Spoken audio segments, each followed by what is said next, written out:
मैं आरिफ आप सभी लोगों का S star classes with Arif में स्वागत करता हूं। आप सभी लोगों को होली की हार्दिक शुभकामनाएं। आज का हमारा लेक्चर रहेगा इलेक्ट्रॉनिक विन्यास। कैसे हम सेकेंडों में ही करना सीखेंगे तत्वों का इलेक्ट्रॉनिक विन्यास। जैसा कि मैं आपको बताना चाहूँगा, इलेक्ट्रॉनिक विन्यास से संबंधित question TET, super TET, TGT, PGT, railway आदि एग्ज़ामों में पूछे जाते हैं। इलेक्ट्रॉनिक विन्यास की सहायता से ही हम ये निकालना सीखेंगे कि आवर्त सारणी में उपस्थित कौन सा तत्व किस ब्लॉक में स्थित है। यह एक बहुत ही आसान सरल सा टॉपिक है। तो आइए दोस्तों, चलते हैं, सीखते हैं आसान सी भाषा में तत्वों का इलेक्ट्रॉनिक विन्यास करना। तत्वों का इलेक्ट्रॉनिक विन्यास करने से पहले मैं आपको एक रूल्स बताना चाहूँगा।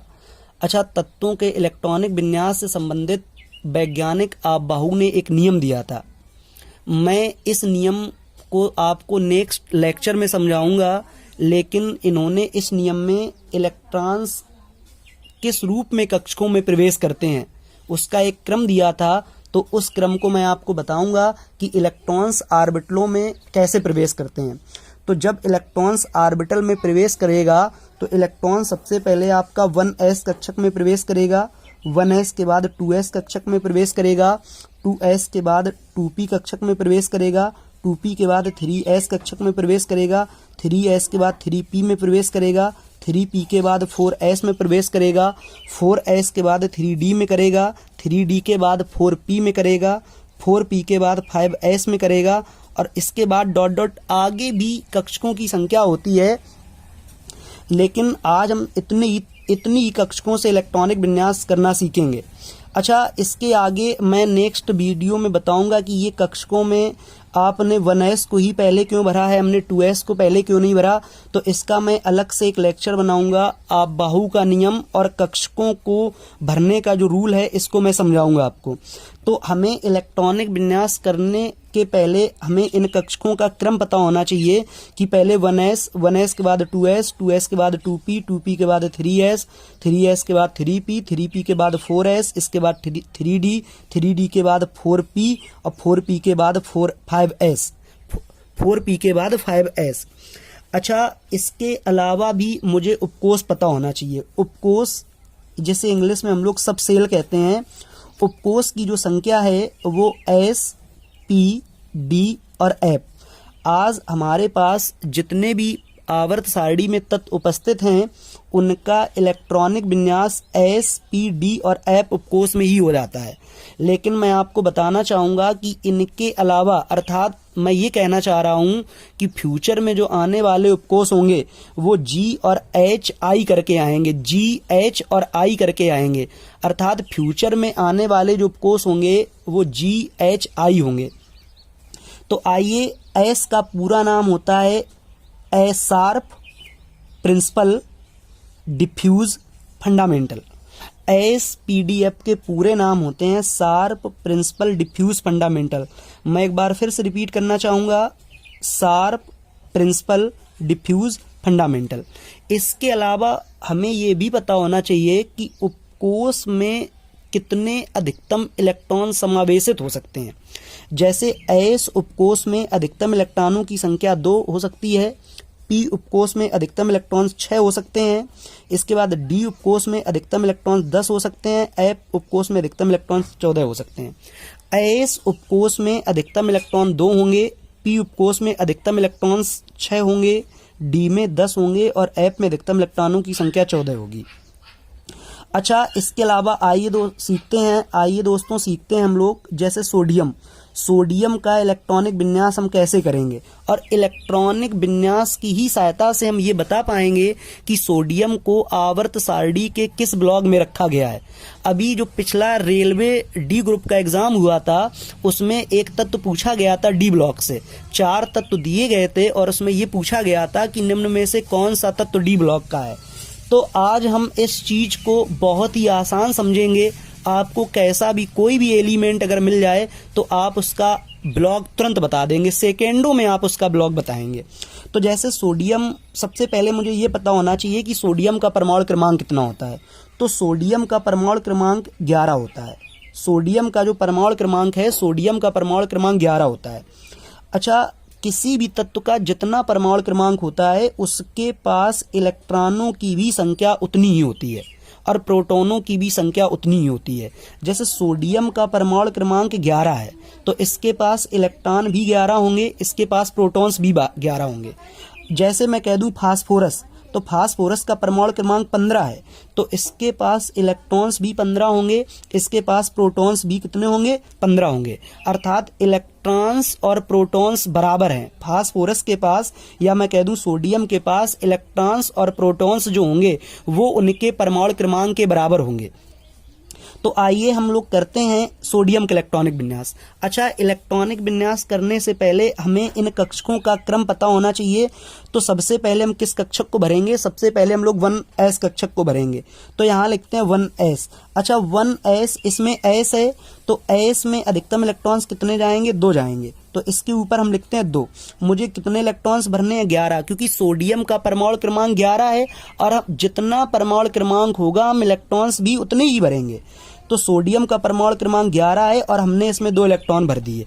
एस यहाँ हम 6, 11, 6, 7, 8, 10 या 12, 11 नहीं कर सकते हैं, क्योंकि एस में अधिकतम इलेक्ट्रॉन्स कितने जा सकते हैं? 2 जा सकते हैं। कितने जा सकते हैं? 2 जा सकते हैं। मुझे 11 इलेक्ट्रॉन्स भरने, हमने कितने इलेक्ट्रॉन्स भर लिए? हमने 2 इलेक्ट्रॉन्स भर लिए। 1s के बाद अब क्या आएगा? 2s आएगा। क्या आएगा? 2s। तो 2s, ये फिर से s आया और इसमें फिर से इलेक्ट्रॉन्स कितने भरेंगे? 2। मुझे 11 इलेक्ट्रॉन्स भरने हैं, हम कितने इलेक्ट्रॉन्स भर चुके हैं? 4। इसके बाद 2s के बाद नंबर किसका आएगा? 2p का आएगा। किसका आएगा? 2p का आया। तो 2p, अब ये देखते हैं कि p में अधिकतम इलेक्ट्रॉन्स कितने होंगे। तो p में जो अधिकतम इलेक्ट्रॉन्स होंगे, p में अधिकतम इलेक्ट्रॉन्स होते हैं 6। तो यहाँ हम 7 नहीं करेंगे, यहाँ हम करेंगे 6 इलेक्ट्रॉन्स। कितने करेंगे? 6। अब गिनते हैं कि मुझे इलेक्ट्रॉन्स भरने थे 11, मैंने कितने भर दिए? मैंने 2, 2, 4, 6, 10 भर दिए। अब हमारे पास 1 इलेक्ट्रॉन बचा है तो 2p के बाद नंबर किसका आएगा? 3s का। तो 3s में कितने इलेक्ट्रॉन्स भरते हैं? 1। तो ये हो गया जाके सोडियम का इलेक्ट्रॉनिक विन्यास। अच्छा, सोडियम का इलेक्ट्रॉनिक विन्यास जो हमने किया है, इसके लास्ट में देखते हैं कि जो अंतिम इलेक्ट्रॉन है, लास्ट इलेक्ट्रॉन कहाँ है? तो लास्ट इलेक्ट्रॉन जो है वो s में जा रहा है। किस में जा रहा है? s में। तो इसका जो ब्लॉक होगा, ये ब्लॉक जो होगा, इसका ब्लॉक s हो जाएगा। क्या हो जाएगा? इसका ब्लॉक जो हो जाएगा, इसका ब्लॉक s हो जाएगा। क्या हो जाएगा? s। अर्थात सोडियम किस ब्लॉक का एलिमेंट है? तो हम कह सकते हैं कि सोडियम आपका s ब्लॉक एलिमेंट है। जैसे इसके बाद हम लोग फास्फोरस करते हैं। किसका करते हैं बेटा? फास्फोरस का करते हैं। तो फास्फोरस जब करेंगे तो फास्फोरस का परमाणु क्रमांक कितना होता है? 15 होता है। इसमें इलेक्ट्रॉनों की भी संख्या कितनी है? 15 है। तो देखो, सबसे पहले हम किसको भरते हैं? 1s को भरते हैं। तो 1s और s में अधिकतम इलेक्ट्रॉन्स कितने जाएंगे? 2। 1s के बाद किसको भरेंगे? 2s को। तो 2s में अधिकतम कितने जाएंगे? 2, क्योंकि s है। 2s के बाद नंबर किसका आएगा? 2p का। और p में कितने जाएंगे? 6। मुझे 15 इलेक्ट्रॉन्स भरने हैं और हम कितने इलेक्ट्रॉन्स भर चुके हैं? 2, 2, 4, 6, 10। अब हमारे पास अभी भी 5 इलेक्ट्रॉन बचे हुए हैं। अब 3s के बाद नंबर किसका आएगा? 3p का आएगा। किसका आएगा? 3p का। तो हमारे पास 2p के बाद नंबर किसका आएगा? 2p के बाद नंबर आएगा 3s का। किसका आएगा? 3s का। तो 3s, फिर से s आया, फिर से इलेक्ट्रॉन्स कितने जाएंगे? इलेक्ट्रॉन्स इसमें 2 जाएंगे। कितने जाएंगे? 2। अब गिन लो, 2, 2, 4, 6, 10, 2, 12। अभी भी हमारे पास 3 इलेक्ट्रॉन्स बचे हुए हैं। तो 3s के बाद नंबर 3p का आएगा और 3p में हम कितने इलेक्ट्रॉन्स भरेंगे? 3। अब देखते हैं कि फास्फोरस का जो अंतिम इलेक्ट्रॉन है वो किस में गया है? वो p में गया है। अर्थात ये जो होगा, ये किस ब्लॉक का एलिमेंट होगा? ये ब्लॉक p का एलिमेंट होगा। किस ब्लॉक का एलिमेंट होगा? ब्लॉक p का होगा। अच्छा, इसके अलावा भी ऐसे हम करके देखते हैं। जैसे मैं कह दूं फ्लोरीन, फ्लोरीन का परमाणु क्रमांक 9 होता है। कितना होता है? 9। तो आप जान चुके हो कि जब फ्लोरीन का परमाणु क्रमांक 9 है तो इसके पास इलेक्ट्रॉनों की भी संख्या कितनी होगी? 9 होगी। तो आइए भरते हैं 9 इलेक्ट्रॉनों को। तो 9 इलेक्ट्रॉन्स भरने हैं। सबसे पहले हम किसको भरेंगे? 1s को। और आप जान चुके हो कि 1s में अधिकतम इलेक्ट्रॉन्स कितने जाएंगे? 2।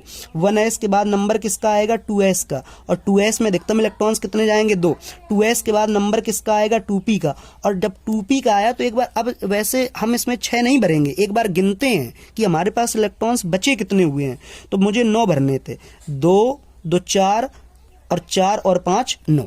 अब आप ये देखते हैं कि फ्लोरीन्स जो है, फ्लोरीन्स का जो अंतिम इलेक्ट्रॉन्स है वो जा रहा है पी में, अर्थात ये किस ब्लॉक का एलिमेंट होगा, ये पी ब्लॉक का एलिमेंट होगा। तो हम इलेक्ट्रॉनिक विन्यास की सहायता से बता सकते हैं कि कौन सा तत्व किस ब्लॉक में रखा गया है, आवर्त सारणी के किस ब्लॉक में रखा गया है। इसके बाद हम एक और देख लेते हैं, जैसे मैं आपको बताता हूं, मैग्नीज 25 का देखते हैं, मैग्नीज 25 का। तो कोई बात नहीं, मैग्नीज 25 हो जाए या मैं कह दूं प्लेटिनम 78 हो जाए, उससे हमें कोई मतलब नहीं। मुझे कक्षकों का क्रम पता होना चाहिए और सिर्फ ये पता होना चाहिए कि किस उपकोष में अधिकतम इलेक्ट्रॉन्स कितने जाएंगे। तो 25 का करते हैं, तो 25 में सबसे पहले 1s आया, तो 1s आता है, तो 1s में अधिकतम इलेक्ट्रॉन्स 2 जाएंगे। 1s के बाद नंबर आता है 2s का, 2s में भी अधिकतम इलेक्ट्रॉन्स 2 जाएंगे। 2s के बाद नंबर आता है 2p का, p में जाते हैं 6, और 2p के बाद नंबर आएगा 3s का, इसमें जाते हैं 2। 3s के बाद नंबर आता है 3p का, और 3p में जाएंगे 6। 3p के बाद नंबर किसका आता है 4s का, और 4s में अधिकतम इलेक्ट्रॉन्स कितने जाएंगे 2। और बेटा एक बार गिन लो, 25 भरने थे मुझे, 2 2 4 6 10 2 12 6 18 2 20, यानी कि 5 बचे हुए हैं। तो 4s के बाद हम इलेक्ट्रॉन्स किस में भरेंगे, 3d में भरेंगे। तो 3d में कितने 5। अब ये बताओ, जैसे मैग्नीज का जो अंतिम इलेक्ट्रॉन्स है वो 3d यानी कि d में जा रहा है, तो ये किस ब्लॉक का एलिमेंट होगा, ये ब्लॉक d का एलिमेंट होगा। किसका होगा, ब्लॉक d का। तो हम इलेक्ट्रॉनिक विन्यास की सहायता से जानेंगे कि आप कोई एलिमेंट या किस तत्व को हमने आवर्त सारणी के किस ब्लॉक में रखा है। क्लियर है ना। इसमें सिर्फ अभी इसमें जैसे नेक्स्ट आगे की क्लास में आपको बताऊंगा कि कुछ एलिमेंट्स ऐसे भी हैं, जैसे क्रोमियम है, कापर है, जो एक्सेप्शनल एलिमेंट हैं, इनका इलेक्ट्रॉनिक विन्यास जो है वो अफबाऊ के नियम से नहीं होता है। तो आइए दोस्तों, आज हमने सीखा है इलेक्ट्रॉनिक विन्यास करना। नेक्स्ट क्लास में मैं इस इलेक्ट्रॉनिक विन्यास, जो एक्सेप्शनल इलेक्ट्रॉनिक विन्यास होंगे, मैं इनको बताऊंगा और अफबाऊ का नियम बताऊंगा कि अफबाऊ के नियम से हमने इलेक्ट्रॉनिक विन्यास को कैसे किया है। हम सिर्फ इस लेक्चर में सिर्फ हमने ये सीखा है कि जो कक्षकें हैं, कक्षकों से हमने इलेक्ट्रॉनिक विन्यास को कैसे किया है। तो अगर वीडियो पसंद आया हो तो चैनल को लाइक करिए, सब्सक्राइब करिए और शेयर कीजिए। Thank you.